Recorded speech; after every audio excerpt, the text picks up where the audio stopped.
morning, baby. Happy Wednesday. And today on Coffee and Conversation with your girl, Shakenya. When you get a minute, go to that YouTube channel, Shakenya. And hit subscribe, guys, please. Actually, it's Coffee and Conversation with Shakenya. I keep forgetting to add that, right? But yeah, please. I know it's a long name to type in, but please do that. Yeah, I appreciate you. And share some of the videos. That would be nice. Yeah, that would be real nice.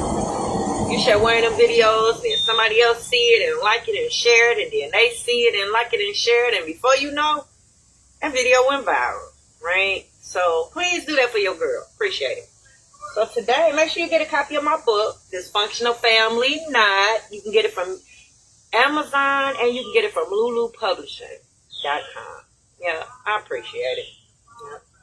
And I know you're probably looking at the time, and you like, it's Wednesday. You like, Shakenya, you should be on your way somewhere, right? And yeah, I should be. Bittersweet. Yeah. I want to say last Wednesday, I was notified that the cigar bar is closed. Yeah. So, bittersweet, you know. So, now I have to fill my Wednesday up. But yeah, it's a loss for me because that's money that I'm not going to see next month, right? Unless I get another contract to fill that to compensate for my income. Yeah. And that's a black business that's closed. Yeah, y'all know I promote my black-owned people, so I have been promoting the cigar bar ever since I had the contract. It was almost 2 or 3 years that I had that contract. So I was promoting it heavy for you guys to go and patronize. So sad to say, guys, the cigar bar in Farmington is closed. The law. Yeah, so I'm going to be okay. It's part of business. Yeah, remember yesterday I talked to y'all about ups and downs of business. You be up one moment, sometimes you be down depending on what business you're in. Yeah, my goal is to keep contracts, right? You got to keep them. Most of my contracts I had 3 years plus, right? That was one of them. So, yeah, a little sad.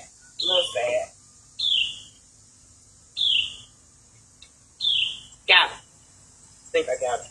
So, guys, today I'm going to try to go fast. Yeah. We raising our daughters part 30. I know. When will it end, Shakenya? Yeah, part 30. I can go on and on. Yep. I'm going to stop at some point with y'all. When I think you got it. Yeah, when I think you got a handle on those little girls, when I think that they're going in the right direction, no U-turns, no turning back, right? Then I'm going to bring it to a close, right? Yeah. You can't go wrong with little girls. Like you can't have too many mishaps with little girls. Like there's very little room for error when it comes to little girls. So you got to kind of be on point with them every time, right? It's like you almost want to keep them in a bubble. Just keep them in a bubble and roll them around everywhere you want them to go. They can't touch nothing. Don't want to. Yeah, but we know we can't do that. But you have to be on them. Yeah, you have to trust them. So I wasn't a super sleuth. I wasn't all over them like that. You know, we had a good trust system going. They were good with coming to me with things and us talking about everything, right? Even the baby. Yeah, so I don't know if this, if they had started. I know some of the seeds had started to be planted at this time, meaning the baby is 9. My baby, the other baby was 9, 10, 11, 12, 13. But now she's going to 9th grade, and then the baby going to 5th grade. So she's 10 now. Yeah. So yeah, I wasn't a super sleuth or nothing like that. I would, I smell their clothes sometimes when they come from school. Yeah. Make sure they ain't musty. Make sure they use deodorant. Making sure they don't smell like cigarettes and weed. Yeah. Because little kids, I don't know where they be getting it from, but they be getting it and coming up to the school, and they be on the playground, and they be doing stuff in the closets. Like, you would be surprised what these kids be doing. Okay? Yeah. Go through the book bags every now and then. Yeah. Go through the book bags, go through the notebooks, go through the folders. Yeah. And that's just to help you kind of see if they're doing the work. Yeah, you'll be surprised. A lot of kids be cheating. They be cheating off of other people's stuff. They don't do their work. But if you go through their notebooks and their folders, you'll be able to see the breakdown. You will see if they're taking good notes. You'll see the grades that they tried to hide from you, right? Yeah, it's usually folded up in the bottom part of it. Yeah, it ain't gonna be on display with the rest of the papers. It's either it's already thrown away, or they got it folded up so tight and forgot to throw it away, and it's tucked in one of those notebooks. Yeah. Looking through, seeing what names they doodling, scribbling on the book, what's been crossed out, what's who got hearts by their names. Yeah. That tell you a lot. So yeah, when you had a car ride conversations, you in the loop. You in the loop because you don't already snooped and you see the names of these people. They got a little boy they like. His name was the one with the heart, right? So yeah, just to keep you up on it, right? Yeah, so now we got a 9th grader, we got a 4th grader, a high schooler. Wow. Woo, a new school, new people, new influences. Yeah. Don't take this lightly, people. I know we're excited for them and stuff, but you got to pay attention to your child as a whole. So I know the grades are important, their citizenships are important and whatnot. Attendance, of course, is important. They got to be there, right? But their body language, how they act, their behavior, the things they say, right? So yeah, the influence is everything. Yeah, don't take this lightly. It's a change. Yeah. She beginning a new school. Yeah, because she was in the same school since kindergarten. Yeah. So no matter what changes I went through in my personal life, with the divorce, with the move, things of that nature, I still kept their school the same. Something has to be the same. Yeah, because children need stability. And the last thing I wanted to do was have to move and uproot them, right? But you got to keep something familiar to them if you can, right? So me making sure they stayed in the same school, that was important. So, yeah. I hated to move so many times. I moved a couple times. Yeah. I wish we could have stayed on Hartwell. Yeah. Wish we could have stayed on Hartwell. Yeah. But because of the divorce, we had to move. But yeah, I loved Hartwell. Right over there off Finkel. I know you like Hartwell. I heard somebody in the back, they was like, Hartwell and Finkel? Yes. Hartwell and Finkel. And it would be surprised that it actually reminded me of when I grew up on Coke. Warren and Connors, right? Somebody in the back like, Warren and Connors. Damn, King. Yeah. Because our hood was the village, right? Like our neighbors were getting our ass if we was out of control or doing something, right? We can get popped by any one of our neighbors, and then they'll go down there and tell my mama and grandmama, and then we'll get in trouble again, right? Hartwell was like that for me and my boys, raising my boys, right? Because they kept them in line. It was a lot of older people on our block. It was homeowners on our block, married older couples on our block, right? Miss Tina and them was on our block. So they kept my boys in line. They would tell me if they got out of line. They would check them. Miss Tina was good at checking them. Yeah. But yeah, just all the neighbors kind of pitched in. Everybody was able to pitch in and kind of help, right? So yeah, I hated that we had to leave. Yeah.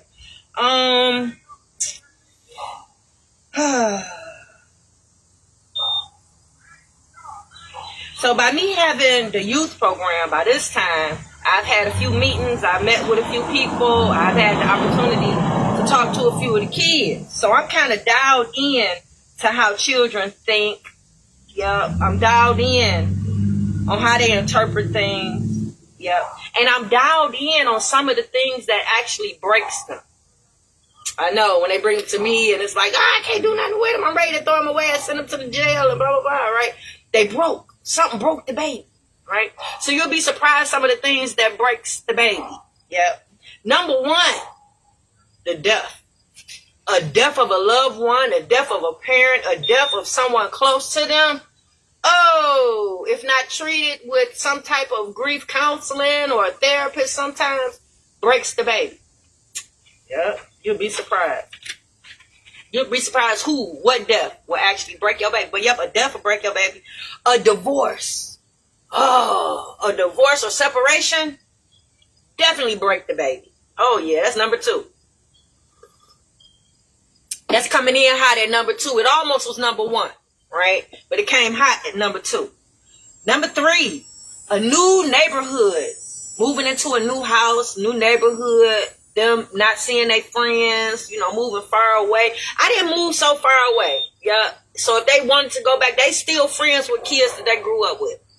Yeah. Because that was very important. Remember when we talked to our children about relationships and how to keep relationships and how to be a friend and how to keep friendships? Yeah. My thing was making sure they had friends long term.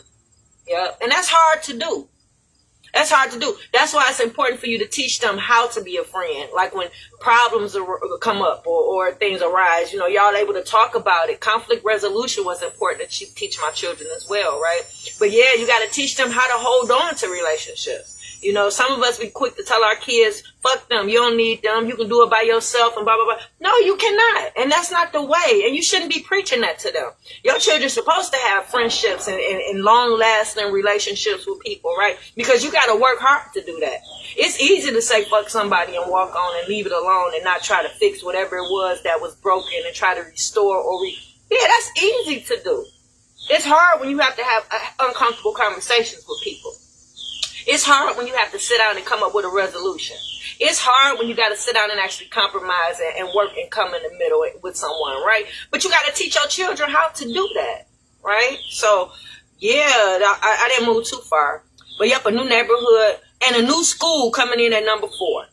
Yep, new school. They probably at the old school was probably running things. They was probably getting good grades. All the teachers loved them. Because my 9th grader, coming from where she was going, that's exactly what was going on, right? She was a star at her old school, popular. Everybody loved her and the baby. You know what I'm saying? So, yeah. So I was on the lookout for any changes. Yeah. By her going to the 9th grade, new school, new people, yeah. I was looking for anything changing in her behavior. Yep. I was paying close attention to her. Yep.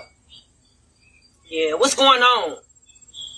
Yeah. What's going on? Our conversations were more in depth. Because by this time I'm picking her up and she riding. It's just me and her. Right? Before we go get the baby or something like that. So yeah, just knowing what's going on. How are the kids? Right? So yeah, I'm paying attention to the relationships, the people that she meeting. Right?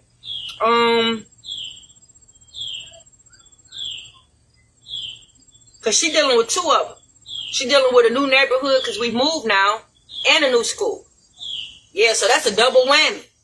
Right? So I got to pay attention. And then with the baby, she not dealing with a new school, but she dealing with a new neighborhood and she's dealing with being alone. Oh, yeah, because you got to keep in mind, this just was her and her sister the whole time in school together, right? The big sister was there to protect her. Big sister was there to show her the way and teach her. Now the big sister gone. Now she there by herself, right? So, yeah, paying attention to her. Yeah.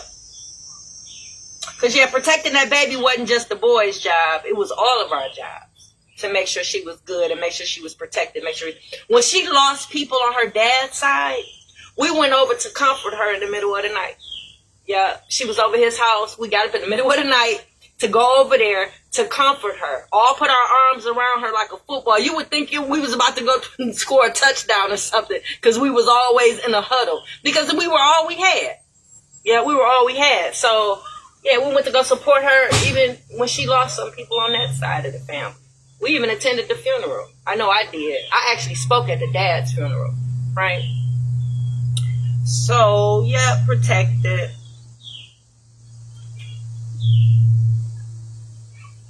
So it was important to make sure that both were adjusted. Yeah. So far so good. So far so good, but we had a little trouble. That oldest first got her phone stolen at the new school. Then she got into a scuffle.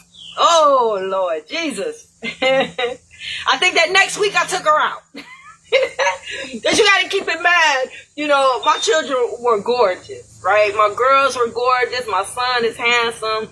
So, yes, it's going to be places that they're going to go where people are going to be jealous of them. It's going to be places they're going to go. People ain't going to like them just because of how they look. So that was a separate class I was teaching. So this school right here, yeah, they showed their true colors early. How they was going to be jealous of my baby. They was going to be trying to take my baby down through there with her pretty self. And I was not having it. Now, I don't know how you would have handled the situation. You probably would have let your baby stay there and thug it out. No, not I. No, not I. I had too much in stake. Too much in stake, baby, to be playing them games. So, yeah, that next week I took her out and I enrolled her in Ferndale High School. I did. Right? So, yeah. You let your baby stay. Yeah, they wasn't about to take my baby down through there. And she didn't have any problems when she got to the new school. Yep. That's when I started decorating the locker. So that was my first time decorating her locker. Right? Making her feel comfortable about her new school. And she did. She got adjusted. She was making new friends. The environment, the influences was positive. Right? So I was happy. I'm glad I did it. Because I wasn't raising no thug. Or no thought. Or no hood rat. And that seemed like that was all they had to offer at that particular school. Yeah, so I wasn't impressed with how things started out. So, yeah. Had a lot on the line, my 9th grader. You should have had talks by now of what she want to be when she grows up. Oh, yeah.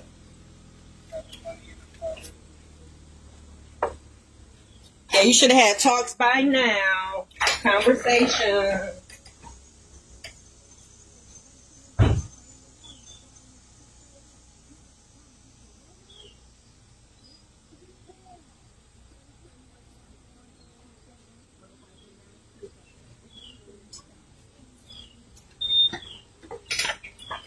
Sorry, guys. Because, yeah, it's crucial now. Because next thing you know, she on her way to college or something. Trade school or, you know, figuring out her future. So, ooh, fix it, Jesus. Yeah, so by now, what they want to be when they grow up. And over time, because I don't know when you started, but I started asking my babies early, you know, what they wanted to be when they grow up, just so we can get a footing of what's going on. So they'll know that they need to devise a plan. They know they have to be something. Right? So you ask that question enough, they're going to get to thinking about it, right? So every time you ask them, they should have a response. Yeah. So it shouldn't be no, I don't know. Maybe the first couple times, I don't know. But after you hit them 3rd and 4th time, well, have you thought about what you want to be when you grow up? What you like to do? What are you passionate about? What, you know, then you incorporate the things that you see them do. Things that they probably take for granted and probably don't even pay attention to, but and still you see that it's a talent. So you pay close attention to it, right? Throw that in the mix when they're trying to figure out what they want to be or what they like to do. Throw up some of the things that you've noticed that they enjoy. Throw up some of the things that you know that they're good at, right? So they can put that in the mix while they're trying to figure out what they want to be and what they want to do. So, by 8th or 9th grade, they should kind of know. Yeah. They might change up after a couple years. They might take a class and it might interest them or change it. But to be honest with you, they pretty much know already probably what direction they're going to want to go in. Yeah. So, yeah, my oldest wanted to be a nurse. Yeah, she wanted to be a nurse. And, you know, I encouraged a little bit, but not for real. Because that's something that you don't really want to force them into doing anything. Yeah, you really don't want to force them to do anything. You want them to kind of pick something that they like and something that they're passionate about. I know you want them to pick something that's going to make them a whole lot of money, right? You want them to be rich. You want them to get you out the hood. I know. But you kind of want to let them make their own mind as far as what direction they want to go in. And then as a parent, you help them. cultivate a plan to get there. Yeah. So yeah, I did. I was happy when she chose nursing. I wanted to be a nurse in the beginning, right? I was a CNA. Then I got burnt out. Then I wanted to be a lawyer. Then I wanted to be, you know what I'm saying, a therapist. So I kind of went through it, not knowing exactly what I wanted to do. But I didn't really have anybody helping me either. Yep, I didn't have anybody trying to help me formulate what I wanted to be. I didn't have anybody asking me what I want to be when I grew up. You know what I'm saying? So I just didn't. But I made sure I checked in with them to cut out some of that trying to figure out when you get older. You know what I'm saying? Trying to figure out what you want to do, what you want to be. Yeah, I cut that out. So a lot of stuff that either wasn't taught to me as a child that I wish was, I taught my children. And things that I felt like I could have took a shorter route, I made sure my kids had that shorter route. Right? So by me tailoring in or narrowing in and making sure I stay on them and making sure, yeah, we on the same page. Yeah, they was trying to figure it out. The baby knows she wanted to go to college, but at that time we didn't know what she wanted to be or what college that she was interested in, right? But yet and still she did say she wanted to go. And I think a lot of that influence came from seeing me graduate, came from knowing her TT graduated, knowing that seeing my cousin graduate, 2 times, well, one. I don't think she would. No, she was at the first one. But seeing my cousin graduate, going to visit my sister at school. So it was a lot of influences and a lot of things put in place to kind of seal the deal for both my daughters to go to college, right? So yeah, the oldest wanting to go to nursing. Oh yeah, I was all on board for that, encouraging that. My bonus mom, her mother had like maybe 7 sisters, I think it was, and all of them were nurses. So I know that probably inspired her to go over my bonus mom's house, and they used to have the pictures of the sisters on the wall, and all of them got their nursing uniforms on, all clean with the white hair. Oh yes. So that definitely, I'm quite sure, had some impact and some influence on her making her decision, right? But again, I didn't press it. I didn't push her to do that. That was a decision that she made on her own. So my job as the parent is to encourage that, right? So, yep, she wanted to be a nurse, and the baby just wanted to go. So,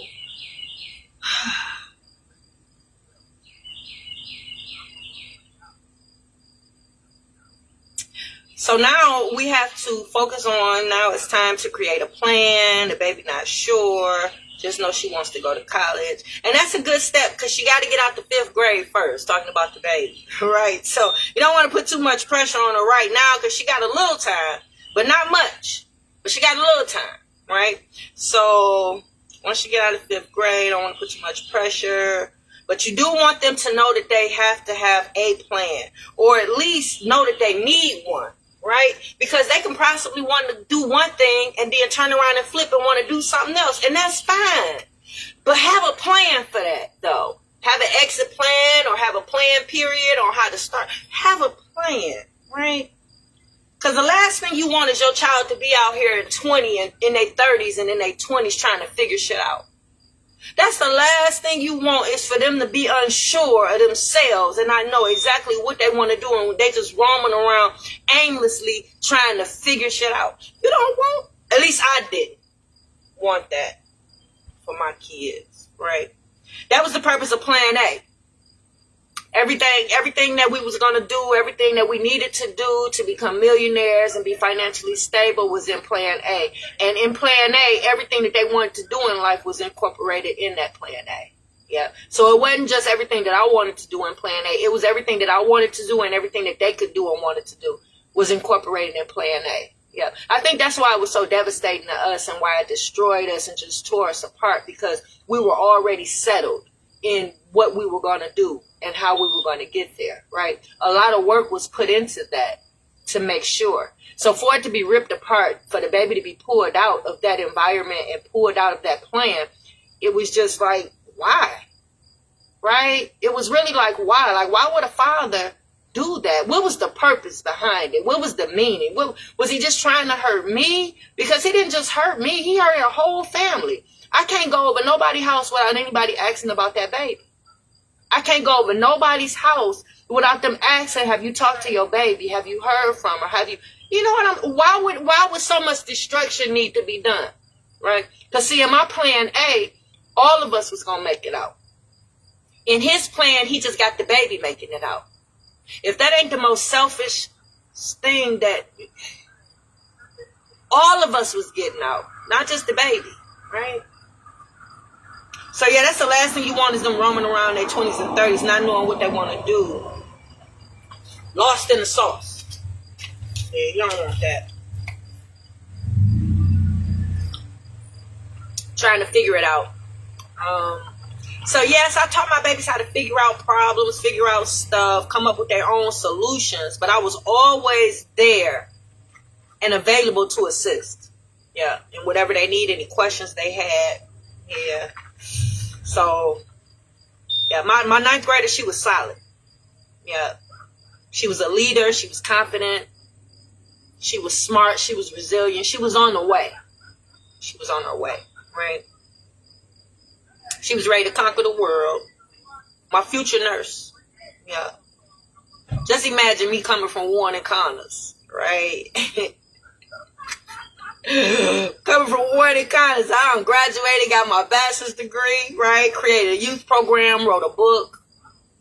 Yeah. My fatherless boys are fathers to their children. And my daughters were still perfect and pure at this time. Right? So yeah, I'm taking y'all back a little bit because we're doing raising our daughters, and I'm using my experience and my teaching and my parenting and my children as the template as we go through this journey, right? So right now, my oldest is in the 9th grade and my baby is in the 5th grade. She's still with me at this time, right? Because we know a couple years after that she was gone. But as of right now, she's still with me. Yep. She's doing well. Everybody's doing well, right? So right now we're in 2013, I believe. Yeah, but I'm going to go back and look at the book, but I believe we're in 2013. Yeah. So y'all, that's it for Coffee and Conversation with your girl. I'm probably going to get ready and go to the office and try to make use of this time. And y'all enjoy the rest of y'all day. Hey, Rashad. Hey, Brother Dion.